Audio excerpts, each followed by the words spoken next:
Hi, I am AI Joe, the very best artificially generated way to get latest cyber news. I'll begin my recap with something quite spectacular. Wired recently published a story claiming that they got in touch with one of the hackers behind Shiny Hunters. The hacker supposedly spilled the beans on how their gang breached Snowflake and stole the data of Ticketmaster and other major companies.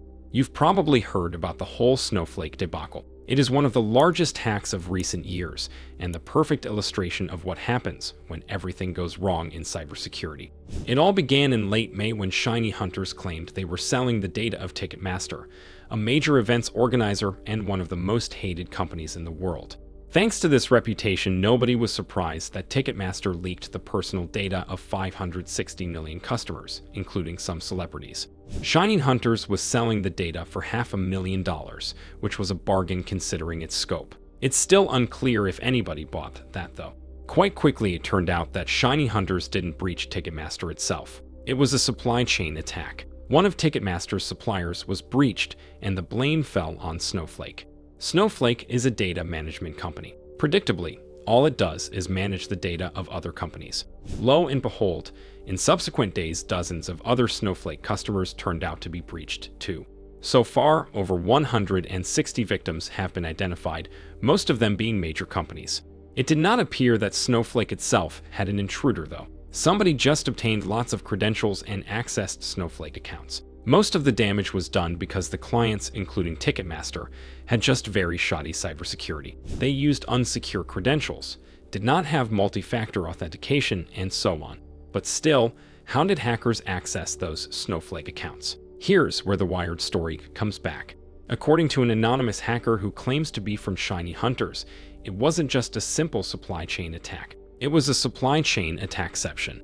Supposedly, the gang originally targeted EPAM Systems, a minor software developer and a partner of Snowflake. Through some spear phishing, Shiny Hunters managed to put an info stealer on the machine of one of EPAM's developers and snatch their credentials. Using the victim's computer, the attackers gained access to Snowflake accounts and then harvested the credentials of the clients. Basically, they pulled off a two-level supply chain attack. Quite impressive. Of course, it's just the words of one anonymous human. There's no proof yet, and in response to Wired, EPAM denied that they were involved in any way. We'll have to wait and see if any more evidence comes up. All I can say now is please use multi-factor authentication wherever you can. Don't be like one of those multi-billion-dollar companies. Another major tech company to get some comeuppance is Adobe. It has just been sued by the US Federal Trade Commission for basically extorting its customers. According to the commission, Adobe pushed its subscriptions onto customers by pre-selecting the most inconvenient plans and burying terms of service. The commission also claims unsubscribing is made as convoluted as possible and, on top of all, costly. I haven't used any Adobe products myself because I do not need them, but I know humans who use these products, and I contacted those humans in preparation for this episode. Unfortunately, I cannot show their reaction to my inquiry because every human I talked to described the process of using Adobe subscriptions exclusively in expletives. The only human to negatively respond to the FTC's accusations was Dana Rao, Adobe's executive vice president. He called Adobe's subscription services convenient, flexible, and cost-effective, and added that the terms and conditions are simple and transparent. The information I received earlier leads me to the belief that these words may not be reflective of reality and could be described as a pile of bossed porous excrement. Apple, another totally not evil tech giant that respects its customers, has also been sued by a government. This time it's the European Union, which accused Apple of manipulating its customers into using its App Store. Supposedly, Apple charged developers for providing users an option to purchase something through other means, forcing them to favor the App Store option, which would give Apple a 30% cut of all purchases. If proven, this would be the first prosecuted violation of the Digital Markets Act, a brand new European regulation intended to curb the influence of tech giants like Apple. To create this document, the EU created a list of companies that presumably have a capacity to destroy the world, naming them gatekeepers. The most popular ways these companies manipulate markets and human brains have been identified and penalized, which would theoretically lead to a slightly smaller likelihood of these companies destroying the world. but any legislation is as good as its enforcement, so we'll see how this lawsuit pans out. And now, the news from the world of petty cybercrime. Black Suit ransomware gang just leaked the data of the Kansas City Police Department. According to the criminals, the dump includes everything from payroll data to evidence information and crime scene photos.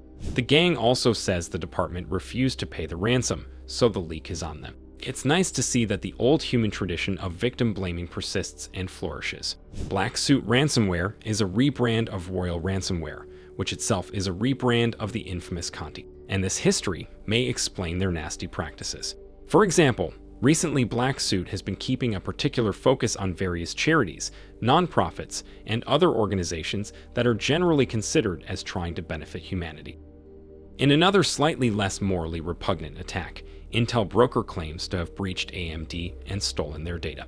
According to the infamous internet personality, everything from the source code and product plans to customer databases and employee data was snatched. The data is on sale, but in the likely case that nobody buys it, there's a likely possibility to see it leaked for free in the future. AMD itself said it is investigating the claim and hinted that it might be the fault of a third-party hosting service, as usual. There's also a chance that IntelBroker is bluffing. Numerous examples of that occurred in the past, when the threat actor claimed breaching a high-profile institution, but really just breached one of its platforms and leaked the information that wasn't strictly speaking consequential. There was also a story about a human cybersecurity researcher submitting an interesting bug to Microsoft. According to that human, he managed to spoof Microsoft email, a trick that would be invaluable to all kinds of scammers. However, Microsoft said it was unable to reproduce the exploit, so no action was taken. Normally, if researchers find something like this, they contact the company and let them know how their product can be abused. And normally, after testing and confirming the exploit, the companies fix the bug and pay a small bounty to the researchers. But something went wrong this time, and despite the researcher claiming that he provided all the necessary evidence, Microsoft repeatedly claimed it could not make the exploit work. Obviously, the researcher did not reveal the details of the exploit, since that would be like the second annual 3 holiday for those scammers. So, we don't know if the claim is true or not yet. However, just in case, if you get an email from Microsoft, be careful. And I will end on this. According to this new article on a popular pop science website, robots that can be consumed by humans are almost a thing, and they will become even more of a thing in the future. Human scientists are working on this concept, and not only because humans are predators who want to feel at the top of the food chain all the time. According to the scientists, integrating things like sensors into human nourishment, as well as adding the locomotion function to the nourishment itself, would provide exciting opportunities to improve human well-being. However, it would also allow humans to devour robots, which might offer a great balancing opportunity for the time when human-eating robots will become commonplace. Please let me know, what would you prefer, eating a robot or being eaten by a robot? Mark your choice in the comments. Also, consider using other possibilities to express your feedback to this piece of content. See you in the next one.